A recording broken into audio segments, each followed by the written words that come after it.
Throughout time, some brothers and sisters have taken their bond to a dark level, committing shocking crimes and leaving a trail of terror in their wake. From cases like the Menendez brothers that shocked the world, to disturbing crimes carried out by siblings you've probably never heard of, these are evil siblings in history you pray you never encounter. The Menendez brothers case is one of the most infamous crime cases of the 90s, and it's easy to see why. It's incredibly shocking and disturbing. It was receiving all this media attention at the time as one of the most notorious trials of the decade. Then the O.J. Simpson case came around and the Menendez brothers kind of faded out of the public eye. For those who are unfamiliar though, Lyle and Eric Menendez had a pretty privileged upbringing in Beverly Hills, but then they killed their parents. Of course, they denied this, saying that armed robbers were responsible, but authorities soon started getting suspicious of them after they started noticing all the fancy stuff the brothers were buying with their inheritance money they received from their late parents, which was quite sizable. Eventually, they confessed to having killed their parents, saying they'd wanted to escape their father's overly controlling behavior and high standards. In court, the defense argued that the brothers had suffered horrible mistreatment at the hands of their parents. The prosecution argued that this was pure fabrication and that they'd taken their parents' lives in order to receive their father's multi-million-dollar estate. It took 2 trials before the brothers were finally put to justice, receiving life imprisonment for their crimes. What you're seeing here is an interview with the Cray twins, 2 of England's most notorious criminals. You know, you're famous when Tom Hardy plays you in a biopic. But yeah, this is an actual interview with the gangsters just 2 years before they were incarcerated. Ronnie and Reggie Cray were notorious gangsters in London during the 50s and 60s. They ran a violent group known as The Firm, which operated in the East End of London. At the time, they were also successful nightclub owners, hosting celebrities like Judy Garland and Frank Sinatra. The Crays earned the nickname Britain's Godfathers, being involved in various criminal activities including extortion, armed robbery, arson, hijacking, you name it. They were known for their brutal tactics and worked together seamlessly, almost like they could read each other's minds during fights. In 1968, police finally arrested them for the killings of Jack the Hat McVitie and George Cornell. After their conviction, both brothers were sent to prison. Ronnie died from a heart attack in 1995, while Reggie passed away from cancer in 2000. In the early hours of June 30th, 2014 in Fresno, California, twin brothers Gerald and Jared Smith approached a 35-year-old woman. After asking her for money, she said she didn't have any, so they began ruthlessly attacking her. Then a 49-year-old homeless passerby named Nathan Halstead pulled over on his bike and tried to intervene. Instead of stopping, the twins just turned their aggression towards him. For several minutes, they attacked Halstead, leaving him unconscious on the ground. Then a driver approached the scene and attempted to help Halstead. In response, the Smith twins then targeted this driver as well, and amid all this chaos, a third vehicle came along, swerving to avoid Halstead's bike, but unfortunately ended up hitting Halstead, who was lying in the lane. The twins then fled the scene. The investigation led to the collection of fingerprints from a vehicle, which revealed that Gerald Smith had touched the hood during the altercation. Both twins were arrested shortly thereafter. They were convicted in 2019, but could potentially be released as early as 2026.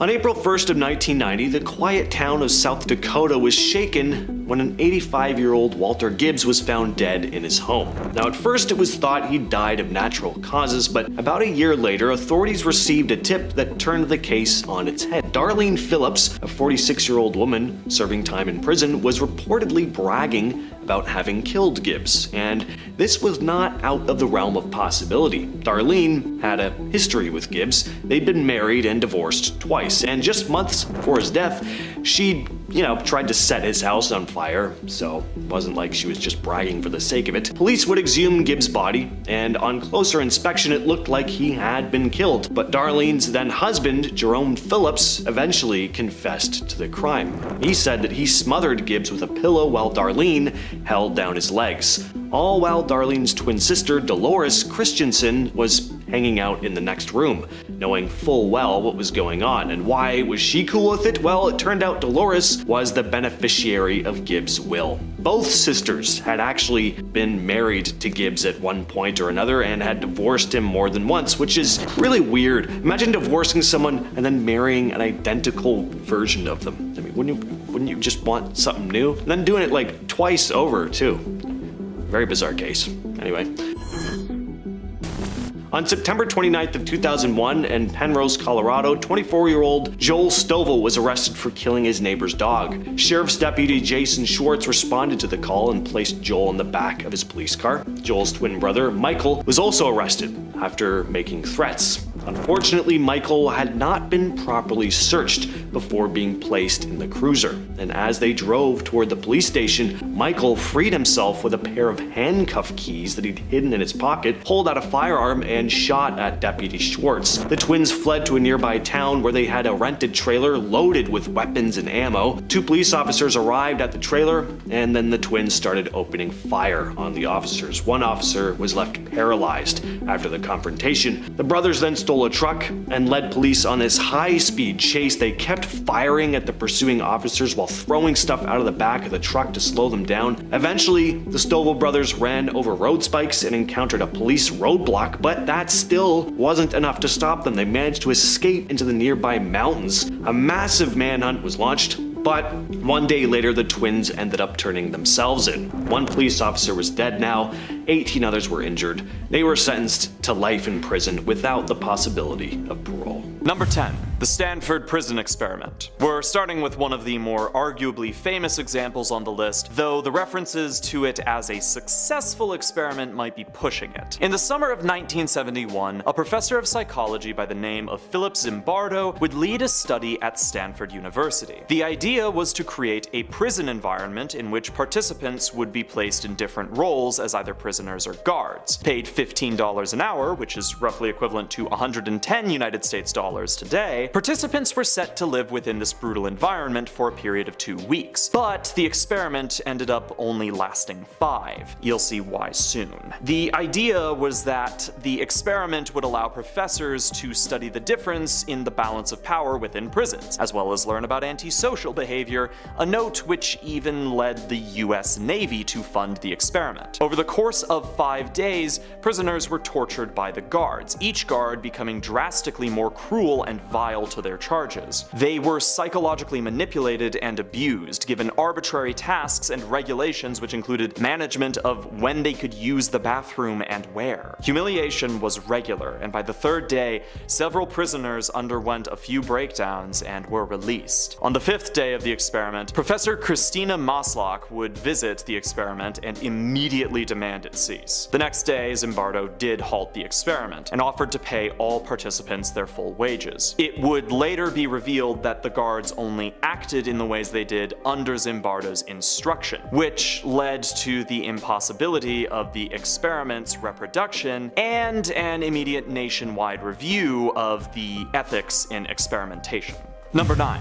The Neubauer separations. Peter Neubauer was a child psychiatrist who immigrated to the US in 1941 from Austria. Initially taking work for the Bellevue Hospital in New York, Neubauer began to work on one of the most vile experiments in his entire career. Attempting to study the differences in twins and triplets, Neubauer oversaw the separation of multiple groups of twins and one set of triplets, overseeing their growth and development into adults. Neubauer never revealed to the twins nor their adoptive parents that they had siblings, and when the twins did learn of this, there was outrage. Numerous biographical stories have been published on this. Several twins also unfortunately took their own lives, and the findings of the study have been sealed by Neubauer within Yale University until 2065. Number 8. Project 4.1. In March 1st, 1954, the Marshall Island region known as Bikini Atoll was subjected to nuclear weapons tests led by the United States government and dubbed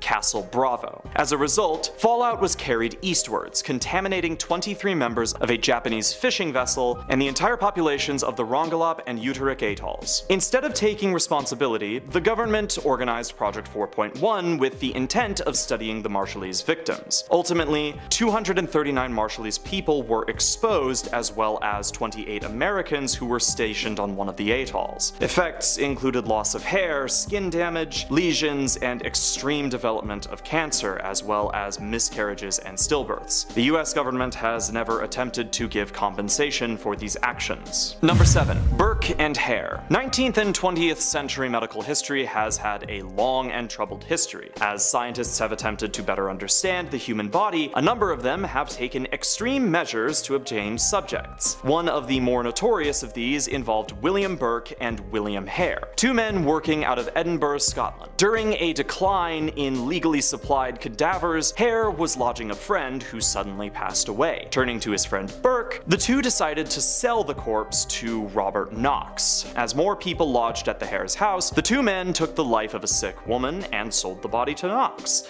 They continued their spree until the discovery of Margaret Docherty, their final victim. The two were found guilty and executed, and Knox was exonerated of charges, though whether or not he actually knew how the bodies were retrieved remains an open question. Number 6. Project MK Ultra. Another infamous experiment, MK Ultra began with the intention of developing new drugs for the CIA to use in interrogations. The method in which these experiments were carried out was disgusting, with over 7,000 non-consenting civilians from the US and Canada unknowingly made to participate. Psychoactive drugs were secretly administered to them, as well as the use of electroshock therapy, hypnosis, isolation, and a lot of other forms of abuse and torture that are not great. Anyways, running from 1950 to 1970, it wouldn't be until 1975 when these experiments were brought to light by Frank Church. But as the documents were destroyed by a knee-jerk response to the Watergate scandal in 1973, most of the evidence is largely testimonial. However, in 2001, a large number of documents were discovered and declassified. Annabelle is certainly the most famous of all of the dolls on this list today. With countless articles and videos and even an entire movie franchise, it is no wonder we know about Annabelle's horrifying essence. Before Annabelle was sealed behind a protective case in Ed and Lorraine Warren's occult museum, it was an innocent-looking Raggedy Ann doll gifted to Deidre Bernard by her mother. However, the doll's behavior soon turned sinister. Deidre would come home to find its limbs moved into different positions, even after she deliberately crossed them. Things then escalated quickly. Annabelle began moving to different rooms, leaving eerie notes, and even appearing with bloodstains. After consulting a medium, Deidre learned of a little girl's spirit, Annabelle Higgins, who claimed to have taken residence in the doll. Touched by the story, Deidre granted the spirit permission to stay, but the Warrens soon revealed that this was no innocent child. It was, in fact, a demonic entity using the doll to wreak havoc, leaving one of Deidre's friends severely injured. After a harrowing exorcism, the Warrens took Annabelle with them, but strange accidents followed, including the death of a priest who mocked the doll. Now locked in a glass case, Annabelle is a chilling reminder of the evil that can lie behind seemingly innocent objects. The shadow doll is one of the eeriest and most dangerous items in Ed and Lorraine Warren's occult museum. Unlike the infamous Annabelle, this doll was never meant to look innocent. Its twisted form was crafted using human and animal bones through dark occult rituals. The doll was believed to have the ability to project itself into the dreams of those who dared to even look at a photo of it. Sorry in advance for all of the photos you've just seen. But these weren't just ordinary nightmares. These visions were so horrifying that they could cause heart attacks or leave victims terrified of ever sleeping again. The doll has even been linked to several mysterious deaths, and some who encountered it woke up with scratches on their bodies. While the Warrens were able to contain it, the doll remains too dangerous to destroy. It said that any attempt to do so would unleash the malevolent spirits tied to its creation, which is why it now sits locked away, waiting in the Warrens Museum. A true relic of evil, the shadow doll reminds us that some curses are best left undisturbed. Deep in the woods of Connecticut, a strange and eerie doll stood abandoned, waiting to be discovered. A man walking through the forest was the first to encounter it, and he described an overwhelming sense of weakness and dread, as if the doll was draining his energy. After fleeing the unsettling figure, he encountered an old man in a black cloak who guided him out of the forest. While the origin of the doll remains a mystery, Lorraine Warren declared it as one of the most terrifying paranormal objects she'd ever come across, which I think says a lot. After taking it to their occult museum, she experienced terrifying phenomena, including levitation and falling into a catatonic state for days.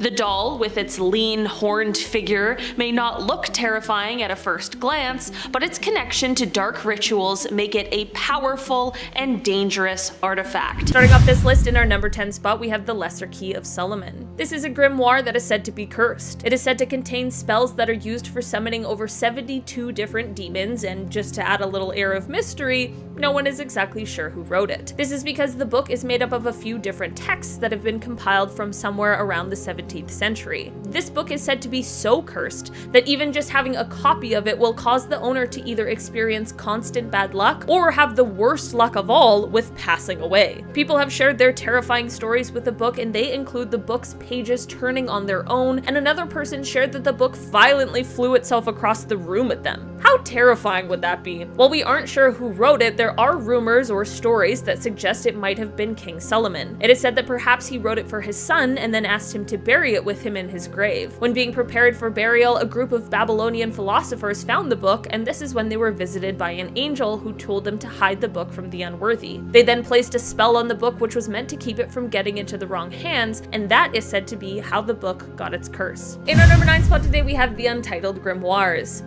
A witch's spellbook should never be messed with. I feel like that should be obvious, but I'll put that out there because apparently it isn't. The Untitled Grimoires are a set of handwritten spellbooks that were sold online for $14,000 in 2013. The books were written in the 1960s by a high priestess of Wicca who was the leader of a coven, and they detail things like spells, incantations, enchantments, and instructions on summoning spirits and demons. So, witch stuff. This is all fine and well unless you're sitting here thinking about how you don't believe. If you are a non-believer, it is best to stay as far away as possible from these books. The seller of the books warned that any non-believers who mess with the book will bring upon themselves a deadly curse, and on the first page of the book, the Wiccan herself wrote that proceeding with the book may have serious consequences. It reads, quote, "To those not of the craft, the reading of this book is forbidden. Proceed no further, or justice will exact a swift and terrible retribution, and you will surely suffer at the hand of the craft." That's a pretty sound warning, and one I probably wouldn't just roll the dice on.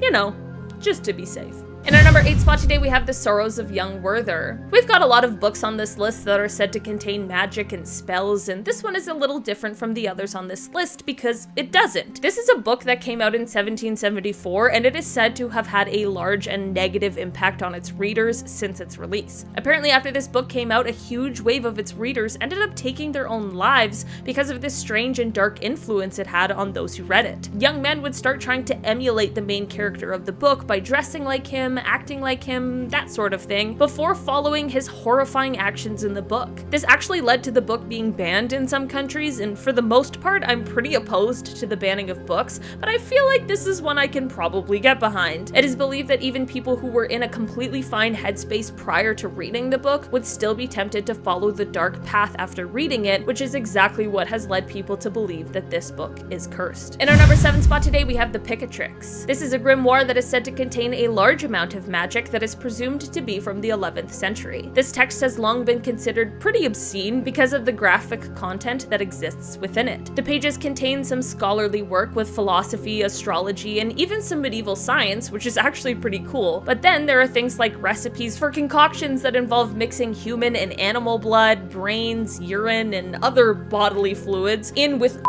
or other kinds of dangerous substances. The results are said to be magical, but I am far from convinced. This one definitely isn't the darkest or the spookiest on this list today, which is a nice refresher, and while some of what this book contains is definitely historically interesting, I think it's probably best to stay away from the magic and spells that lurk within. In our number 6 spot today, we have the Book of the Sacred Magic of Abramelin the Mage. This book was of course created by Abramelin, who was indeed a mage, and he created it as a gift for his son. At the time, his son was probably like, a book for my birthday? Thanks, I guess. Books are intimidating. Like, no one really liked Holes the first time they read it.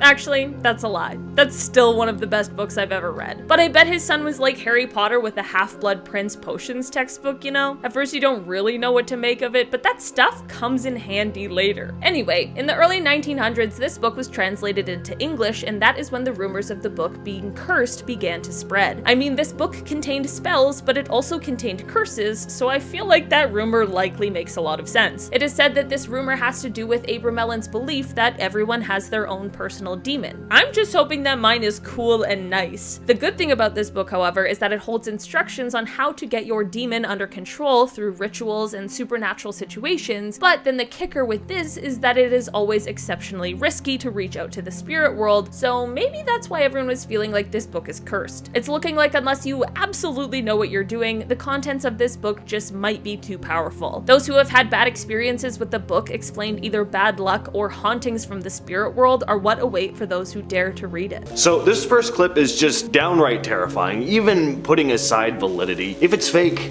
there's some serious talent here, and if it's real, yikes. Not sure I want to live in this world anymore. There's not a whole lot of info behind this video, but the story supposedly goes that in 1973, the footage was discovered in the attic of a newly bought house in Iowa. It shows what appears to be the possession of a man, but his identity is unknown. The video is pretty effective. The man acts in such an unpredictable way, and his body has clearly taken on this horrific exorcist-like form, but of course there's a lot of doubt about whether the video is real or not. I'm just here to share and let y'all come to your own conclusions, but as an avid horror fan, I really appreciate this one nonetheless. An urban explorer in Indonesia was checking out an old abandoned hospital one night when he spotted this friendly-looking lady.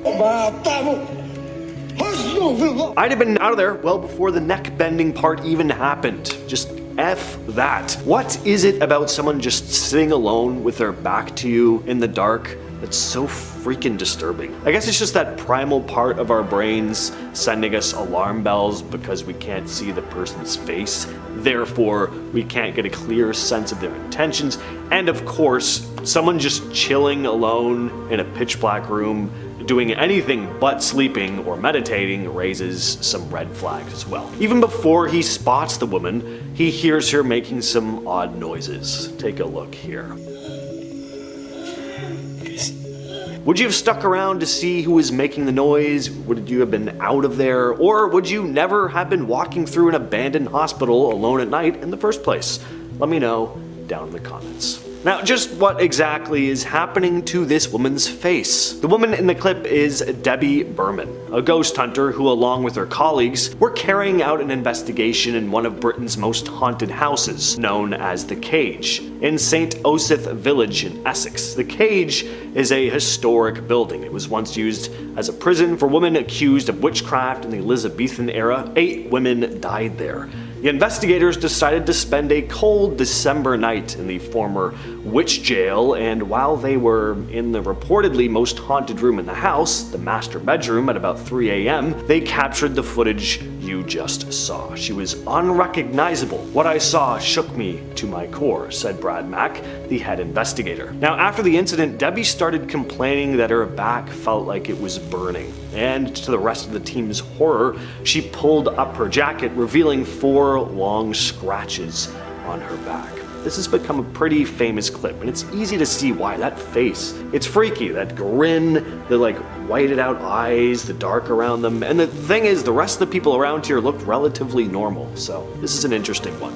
Could totally be a trick of the light and just poor camera quality, but still freaky all the same. In 1991, a very controversial episode of ABC's 2020 aired, The Exorcism of a Girl Named Gina in Florida. For those who believe in demonic possession, the broadcast was traumatizing, and for people who aren't so sold on the angels and demon stuff, the whole thing just seemed exploitative and uncomfortable. Because unless the whole thing was a hoax, this girl was clearly going through some stuff. Now, looking back at the video now, it does have an unsettling vibe about it, whether you believe in demonic possession or not. I mean, it's got that old footage quality to it, the context is just unsettling. Now, the story is that basically church officials said she had been plagued by demonic spirits and an exorcism was granted. 2 priests carried out the exorcism. One was simply credited as Priest A, the other was Reverend James Labar, who said the broadcast would bring, quote, hope to those who may be afflicted. Now, a few days after this exorcism, Gina ended up in a psychiatric hospital, but thankfully she was eventually released. We don't know what happened to her after that, but I'd like to think she went on to lead a happy, normal life out of the public eye. Starting off this list, we are talking about the Laery Brothers. Ron and Dan were not just your typical criminals, part of a radical polygamist group that broke away from the mainstream Mormon church. These brothers turned their religious beliefs into a nightmare. In 1984, they shockingly claimed that God had told them to commit horrifying crimes. Their victims? Couple members of their own family. The brutality of the crimes involving a weapon and a very personal attack absolutely rocked the nation, especially because the brothers showed no remorse, believing that they were carrying out a divine command. This very chilling story is a stark reminder of how dangerously twisted the path of fantasism can definitely become. Next, we are talking about the Ripper Crew, often remembered as one of Chicago's most horrifying gangs in the early 1980s. This was not just an average group of criminals. They were led by the disturbingly charismatic Robin Gecht. This quartet of men transformed their twisted fantasies into a very gruesome reality. Their crimes weren't just shocking for the sheer brutality of them,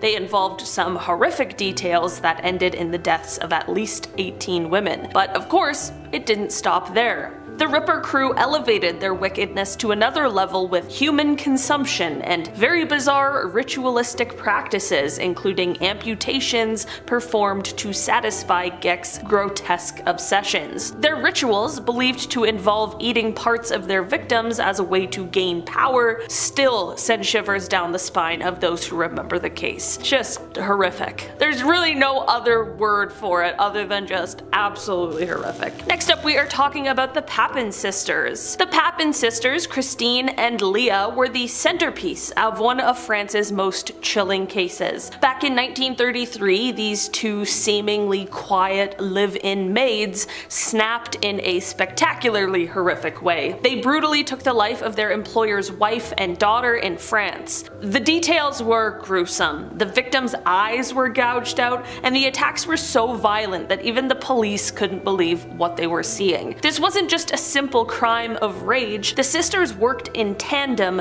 methodically carrying out the crimes in a way that left the nation reeling. What makes the sisters' story so captivating is how it peeled back the veneer of domestic tranquility to expose a deep, dark vein of class tension and psychological turmoil. These sisters weren't just maids, they were symbols of the oppressed working class, pushed to the brink by their subservient roles and eventually breaking in the most dramatic way possible. I'm definitely not victim blaming at all. It just is definitely one of those cases where there's just a lot going on. The backstory is pretty wild. Their trial was of course a media sensation, stirring up debates about mental health, workers' rights, and the hidden despair lurking in ordinary lives. In the end, the sisters' saga is a macabre tale of what happens when the human mind is pushed too far, wrapped in a mystery that still fascinates and horrifies people to this day.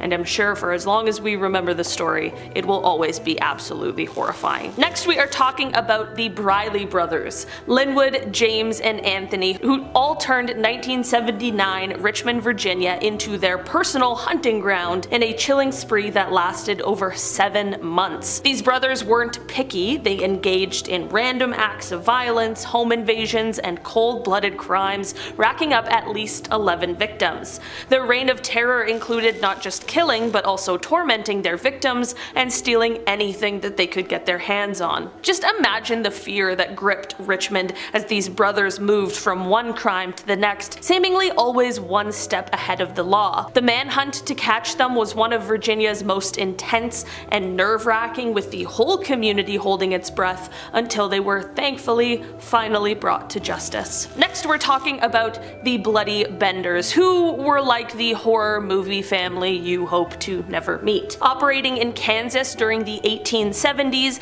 they ran a seemingly innocent inn and general store, but with a very grisly twist. The family, led by the very mysterious John Bender and his equally mysterious kin, had a very chilling side hustle, killing their guests for cash. Travelers would check in and, well, they wouldn't really check out. The Benders cleverly positioned their victims at a seat of honor at their dinner table, which was unfortunately placed over a trap door. I'm not laughing, that's just crazy that that's real. I feel like that's only in Texas Chainsaw Massacre, but nope, very real. After a hearty meal, the guest would be whacked on the head and then dropped into the cellar to meet a very grim fate. This went on until the neighborhood started noticing that people who visited the Benders tended to disappear into thin air. Honest to God, thank you for the nosy neighbor in that situation. Alright, sometimes a nosy neighbor can be annoying, but I guess when the Benders are in town, we need them. When the suspicions grew too intense, the Benders did what any family of criminal masterminds would do. They vanished. By the time the locals pieced everything together and dug up the property,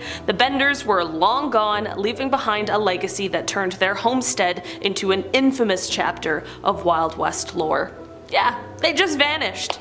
No justice in that story. Next, we are talking about Behram and the Thuggy Cult. The story of Behram and the cult are like something straight out of a horror classic, but this nightmare was very real in 19th century India. Behram, who was the cult's most infamous leader, is often called one of history's worst killers. So basically, the whole thing was a secretive gang called the Thuggies, and they roamed the Indian countryside with a very chilling mission. Their MO was to befriend travelers, take their lives with a ceremonial scarf called a rumal, and then rob them blind. They did this all under the guise of worshipping the goddess Kali, believing their crimes were a form of devotion. The leader himself is said to have been directly involved in taking the lives of over 900 people. The British eventually cracked down on this crime group, but the sheer scale of their crimes and the cold-bloodedness of the leaders like Behram still boggle the mind even today. Next, we're talking about the Carrington family, also sometimes known as the Fall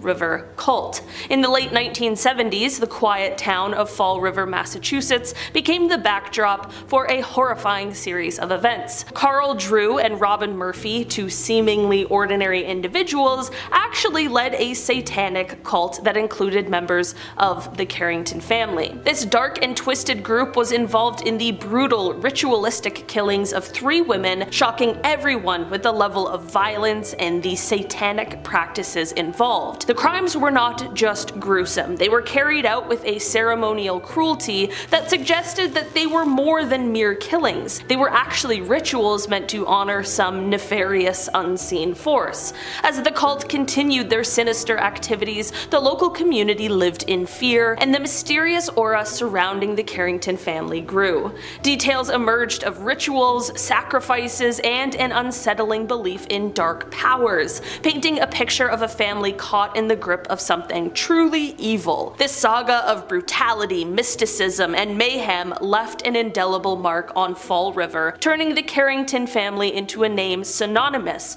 with one of the most disturbing chapters in in the town's history. Next, we are talking about the Cray twins, Ronnie and Reggie, and they were not just gangsters, they were celebrities of the criminal underworld in the East End of London during the swinging 50s and 60s. These twins ran their gang called The Firm, with a mix of brutal violence and a surprising dash of charm, pulling off armed robberies, running protection rackets, and setting the occasional building on fire when needed. But the Crays weren't just about the tough stuff. They rubbed elbows with politicians and pop stars, making them the feared yet fascinating faces of London's mob scene.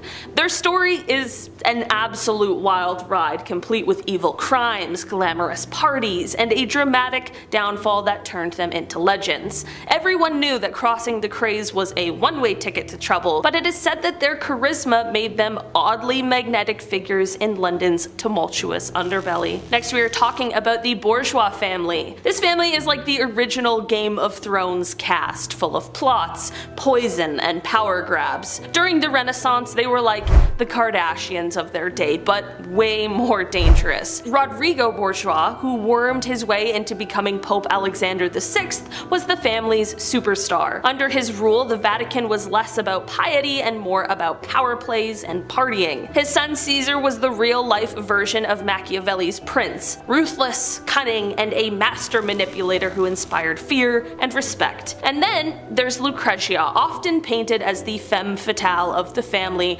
wrapped up in rumors of poison rings and scandalous affairs, but also a savvy political figure in her own right. Together, they turned the church and European politics into their personal chess game, leaving a trail of intrigue, mysterious deaths, and whispered secrets that make them one of history's most notorious and fascinating families. And finally, to close out our list today, we are talking about the Sonni Bean family. You would think that a family called the Beans would be like cute and nice and wholesome, like we're the Beans. But no, of course not. It simply just has to be the stuff of nightmares. The chilling saga of the Sonni Bean family is a tale that definitely straddles the murky line between Scottish folklore and nightmarish reality. So let's take it back to the 16th century on the rugged Scottish coastlines, where a secretive clan led by the infamous Sonni Bean resides. According to legend, this family wasn't your typical band of misfits, they were human eaters. Hiding out in a secluded coastal cave, the Bean clan supposedly ambushed unsuspecting travelers at night, dragging them back to their grim abode to meet a gruesome end. The stories claim that they took the lives of and feasted on over 1,000 people, thriving in secrecy for decades. Historians, however, are a little skeptical. I'm not here to lie to you. They poke holes in the tale, questioning its authenticity and suggesting it might be more about sensationalism than historical fact. But whether myth or fact, the story of the Bean family has fascinated and horrified people for generations, making it a perfect blend of horror and historical mystery. So, was Sonni Bean a real figure of terror, or just a boogeyman born from the depths of folklore? The answer might depend on how dark you like your history served. Holy crap, what is this? I don't know where this video was filmed, I don't know who filmed it, but I do know I've seen one like it. I've shared it on the channel before, so you might recognize this creature as well. Whatever this thing is though, I just hate it. Pure nightmare fuel. I don't think my heart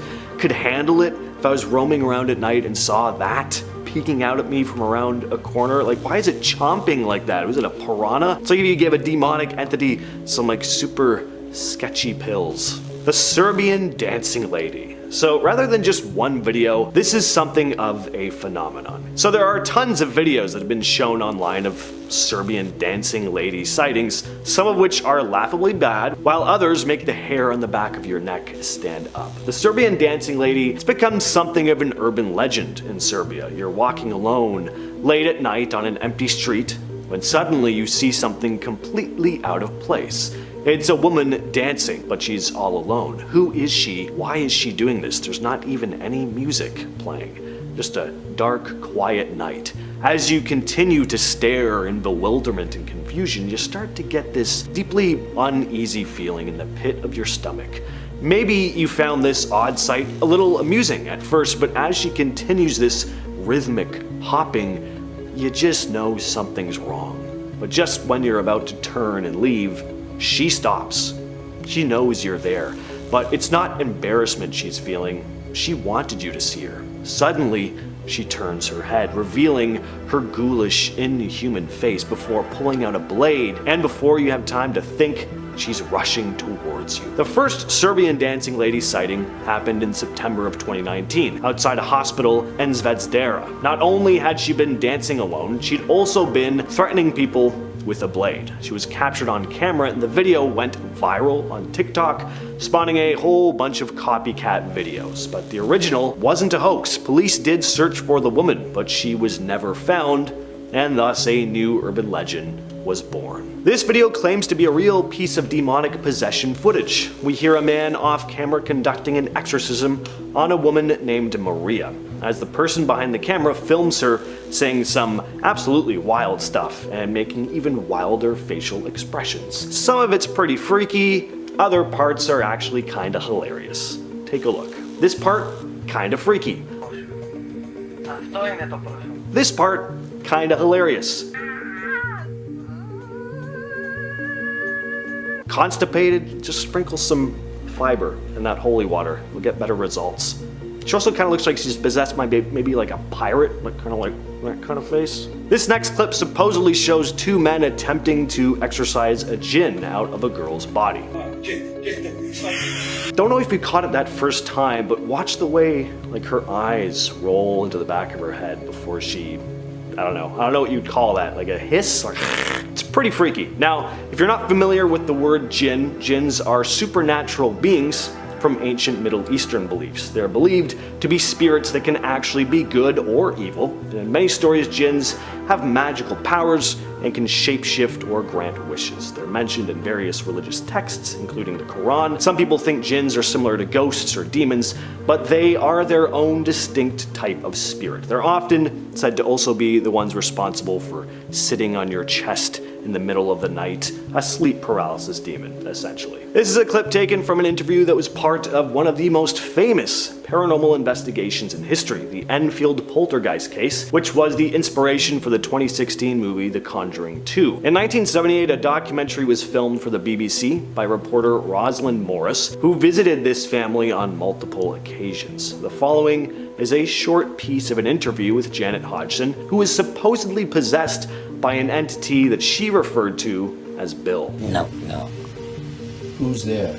Doctor. She would have made a really sick black metal vocalist. Now, for some context, in Enfield, London, the Hodgson family began experiencing strange and frightening events in their home. It started with some small things, knocking sounds and furniture moving on its own, but things apparently escalated. They reported seeing objects flying around the room, and the daughters, Janet and Margaret Hodgson, claimed they were being thrown out of bed. And famously, Janet began to speak in that deep, raspy voice that was not her own. Then Ed and Lorraine Warren got involved, and they, along with other investigators, were adamant that this house was haunted by what they called a poltergeist. Now, of course, skeptics said the whole thing was just a total hoax, and that Janet and Margaret were trolling everyone. But all the same, the Enfield poltergeist is still one of the most talked about cases in paranormal history. This footage is taken of Father Gabriel Amorth's last exorcism.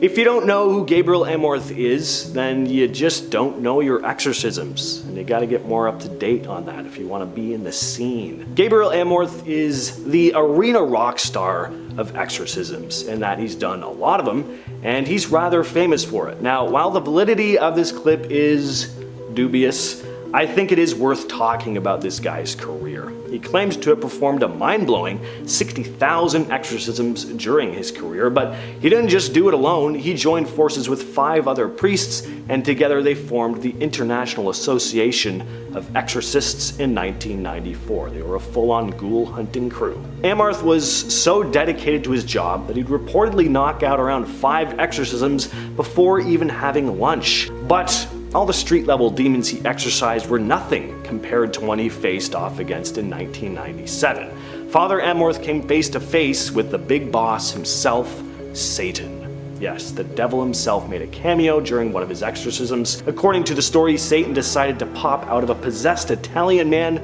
that Amorth had been exorcising. After that, he became a legend in the world of exorcisms and his supposed encounters with the supernatural. In our number 5 spot today, we have the Book of Black Magic and Pacts. This book, written by A.E. Waite, is an exhaustive guide to all things occult. It looks at lore, magic, occultist history, and ceremonies. There's certainly no issue with this itself, but when in the wrong hands, things can certainly get a little dicey, especially considering this book has been referred to as one of the greatest overviews of occultism, and it includes a large number of magical spells from a variety of sources. This book is said to also contain rituals of transcendental magic and rituals of black magic. The author of this book, A.E. Waite, is said to have been a British scholarly mystic as well as a poet, and it is said that he was quite a prolific writer on both occult and esoteric matters. In our number 4 spot today, we have the Codex Gigas. This book is said to give the reader the ability to harness evil and negative energy, and is also often referred to as the Devil's Bible. This book was first discovered in 1648 and is massive at 36 inches tall, 20 inches wide, and 8.7 inches thick, and here's what's weird. It weighs 165 pounds. It is said that this book was actually written by a monk, but this monk had broken his spiritual vows. He was of course punished, but in a pretty extreme way, which was to be sealed behind a wall and then left there to die. Right before his passing, he realized he wouldn't be able to finish the book, which is when he then summoned Lucifer and asked him to complete it for him. If I knew you could do that, I would have summoned Lucifer to finish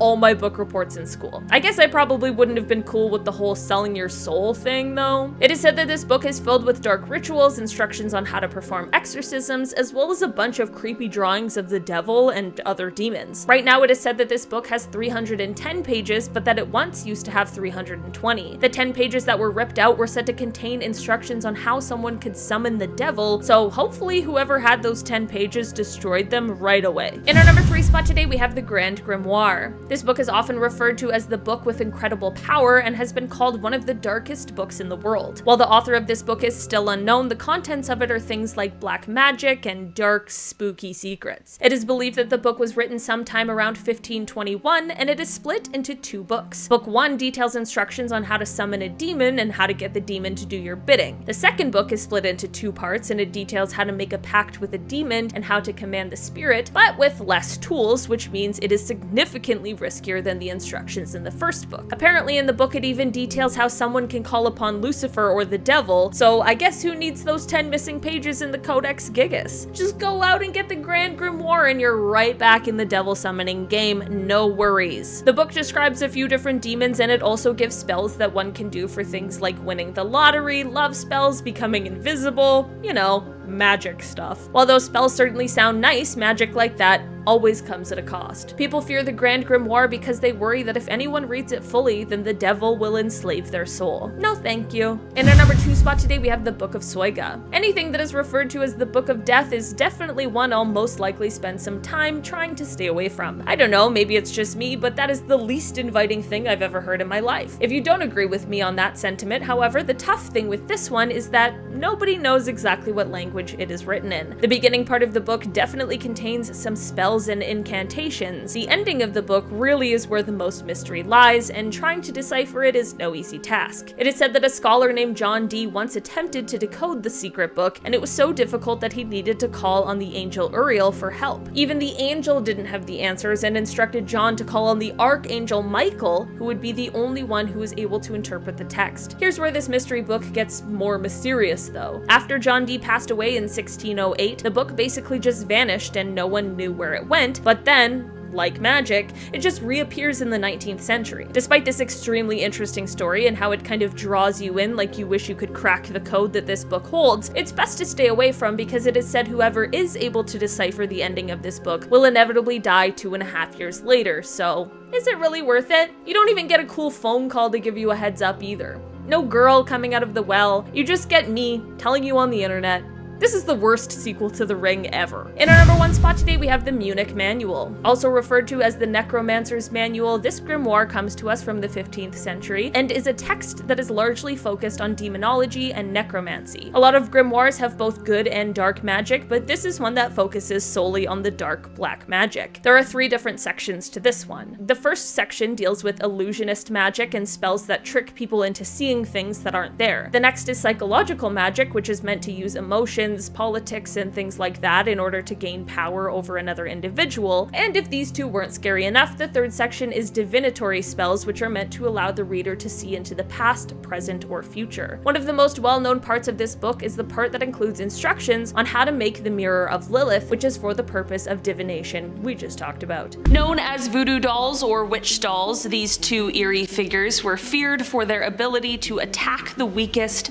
and make their victims sick, even to the point of death. One doll had a noose around its neck, while the other's piercing eyes seemed to stare into the soul. A doll collector unknowingly brought these cursed dolls into her home, and soon after, her son's health began to deteriorate mysteriously. Despite locking the dolls away, they continued to wreak havoc, causing her son's condition to worsen despite no medical explanation. Desperate, the collector contacted Ed and Lorraine Warren, who immediately sensed the malevolent force behind the dolls and removed them. Afterward, her son's health improved. The dolls were placed in the Warrens' occult museum for safekeeping, but one night, after a retired Navy commander broke the museum's protection by touching the dolls, they reappeared in a circle in the Warrens' basement. That same night, the commander suffered a terrible accident, claiming the dolls had been laughing at him as they watched from the shadows. The Devil Made Me Do It dinosaur toy is a particularly intriguing and eerie artifact housed in the Warren Occult Museum with a chilling backstory connected to one of the most unusual legal cases in American history. In 1980, David Glatzel became the center of a supposed demonic possession, which escalated dramatically when his older sister's boyfriend, Arn Cheyenne Johnson, allegedly took on the demon's challenge to leave David and possess him instead. The situation culminated in 1981 when Johnson fatally harmed Alan Bono, claiming the act was committed under demonic influence. This case marked the first time in US history that a defendant used demonic possession as a legal defense. The Warrens, deeply involved in this case, spent time with Johnson and his family supporting the idea that a demonic force was indeed at play. Despite their efforts, the court dismissed the demonic possession defense,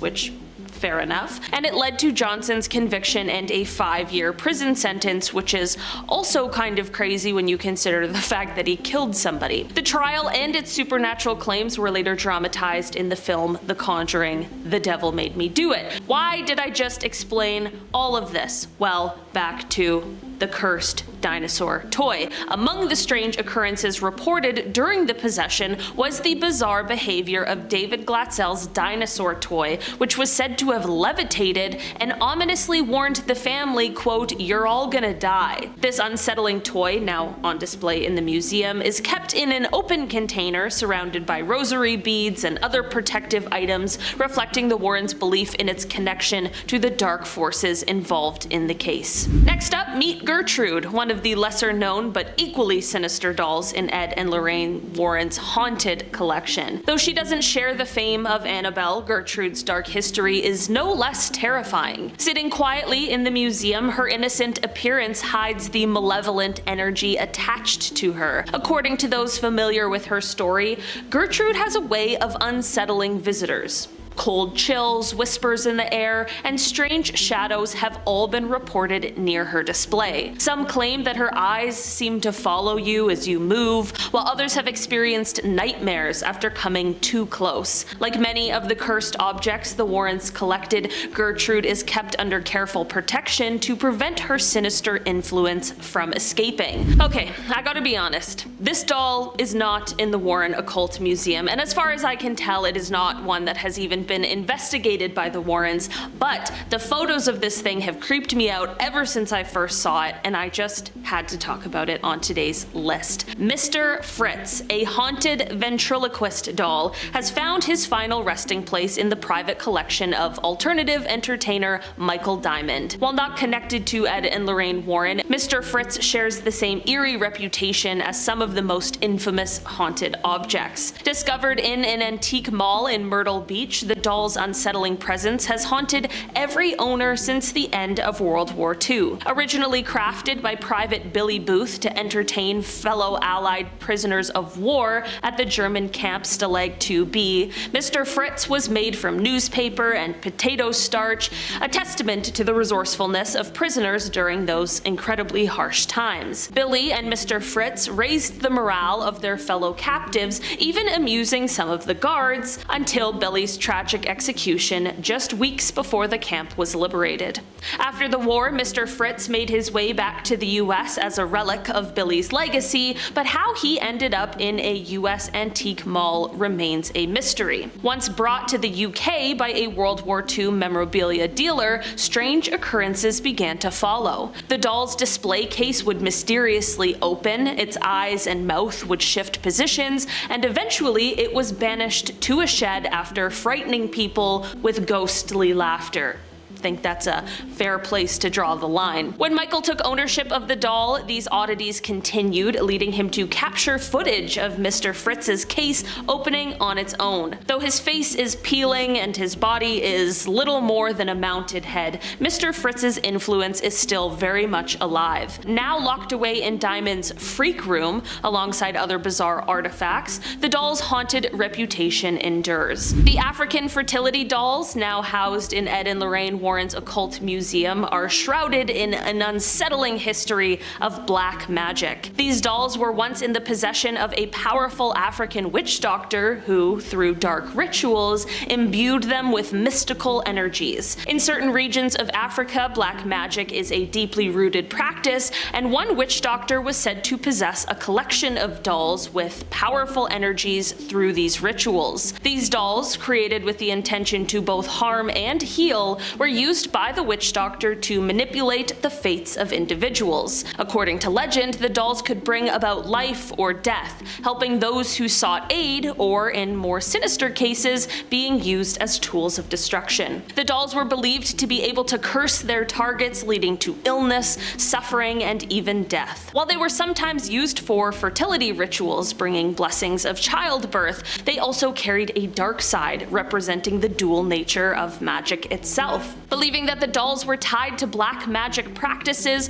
the Warrens removed them to prevent further harm. Now locked away in the museum, the fertility dolls serve as a stark reminder of how dangerous spiritual forces can be channeled through seemingly innocent objects. The Phantom doll is a chilling artifact from a case where a family was haunted by an unseen entity linked to the doll. The family reported strange and terrifying occurrences, whispers in the dark, unexplained cold spots, and the eerie sight of the doll moving on its own. These disturbances escalated until they felt truly tormented by whatever malevolent force was attached to the doll. Ed and Lorraine Warren investigated and quickly concluded that the doll was acting as a vessel for a spirit, amplifying poltergeist-like activity within the house.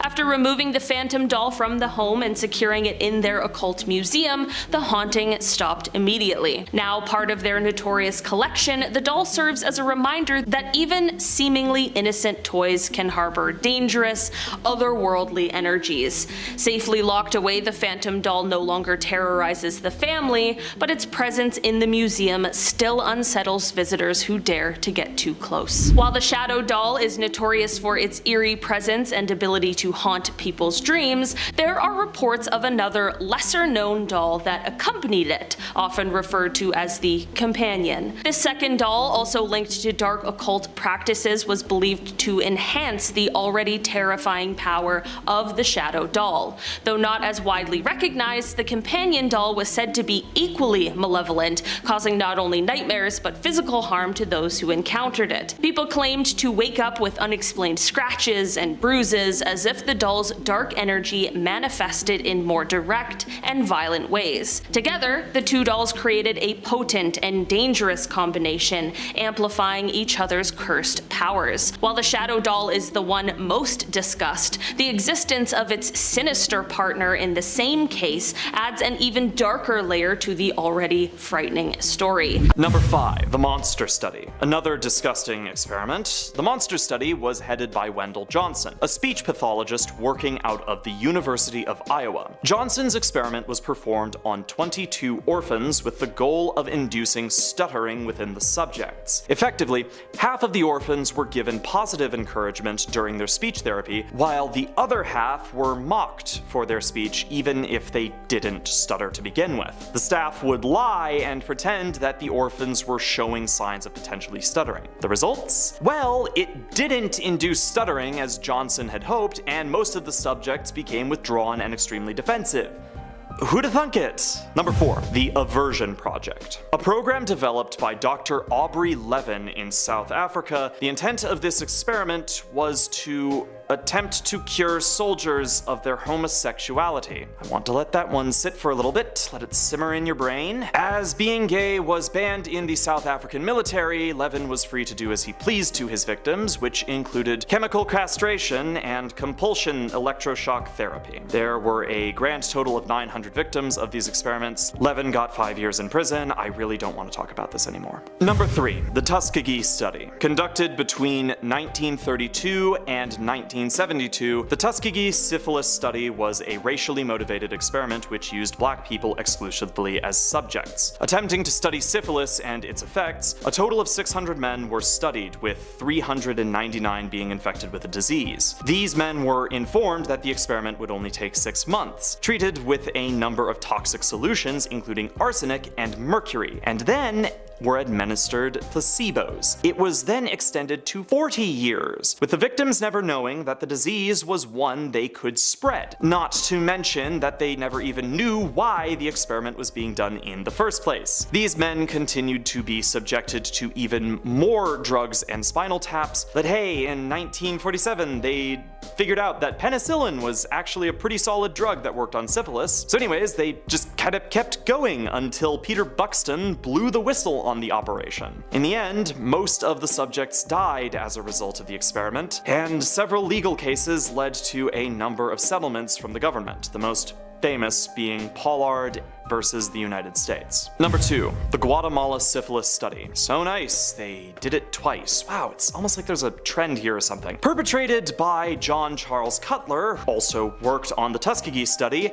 This study was initially meant to be inflicted on an Indiana-based prison, but instead moved to Guatemala. Why? Well, it isn't officially stated, but I think we can all probably guess. Subjects were exposed to syphilis, gonorrhea, and chancroids, with over 5,000 people having participated and 83 passing away during the experiment. And of course, the US government has never compensated its victims. Number 1. Unit 731. The horrors inflicted by the Imperial Japanese Army were many, but none so great as the ones inflicted by Unit 731. When the complex was built in Pingfang, the initial intent was to build biological weapons, and their test subjects were Chinese civilians, trained to view their victims as non-human and told to refer to them as logs. The experiments that were carried out by 731 led to the deaths of between 200 and 300,000 individuals. Some of the experiments included vivisection, poisoning, weapons testing, frostbite testing, syphilis testing, and also some of the literal worst things I have ever had to read about. The Japanese government has not taken responsibility for this alongside their other numerous war crimes committed during the Second World War, and when victims have asked for compensation,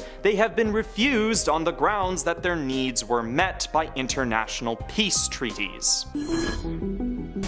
On the evening of August 17, 1993, a police officer in Salem, Oregon responded to a wellness call after an elderly couple, Richard and Grace Remy, hadn't answered their door. The officer entered the home to find both Richard and Grace dead. Shortly after, two young twins named Liddell and Laery White were arrested. Living nearby, they had a history of criminal behavior that included harassment, burglary, and SA. First, they were sentenced to life without the possibility of parole, but because of their young age, the punishment was later deemed cruel and unusual, and they can apply for parole as early as 2048.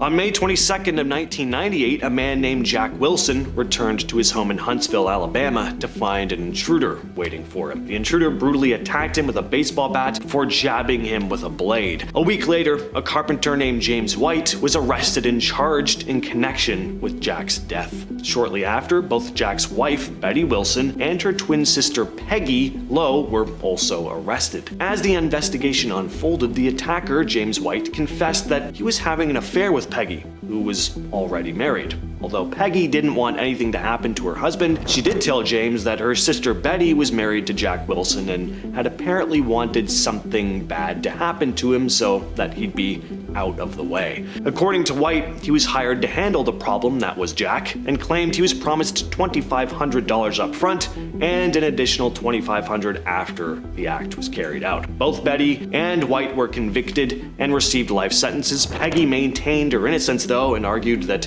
White was mentally unstable and that she hadn't even been having an affair with him.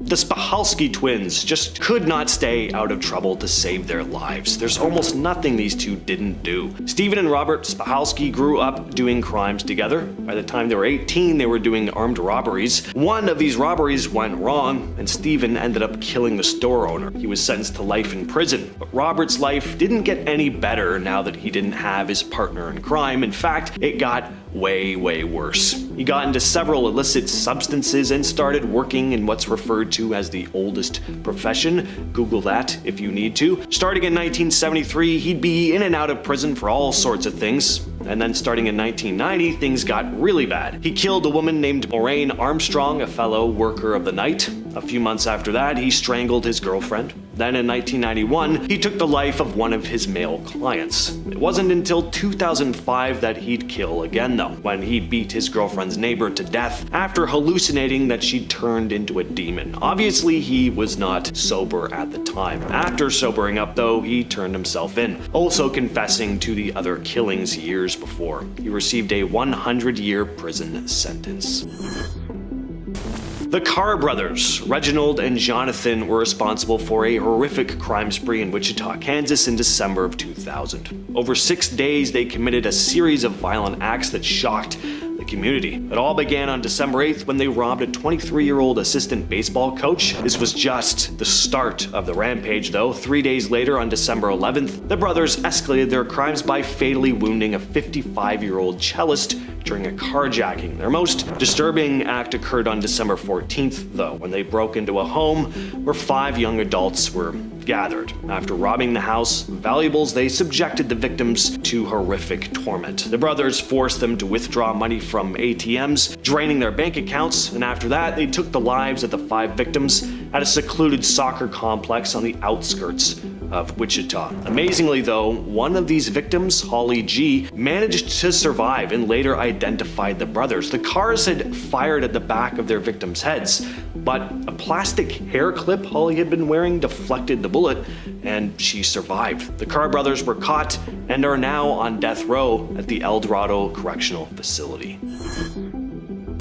In 2008, an argument between two brothers over inheritance money turned deadly. 50-year-old David P. Hett was found dead in his home in South Carolina by his friend. He'd received blunt force trauma to the head. He also had several defensive wounds on his arms and hands. Turned out his attacker had been his very own brother, Paul Richard Hett. Turned out they'd gotten into a heated argument over inheritance money, which quickly turned violent. Their mother had just died, leaving Paul with pretty much all her assets, and David just received $1. Ouch, I can see why an argument may have started there. With all that said though, I've been your host James, and I'll catch you, yes you specifically, in the next video.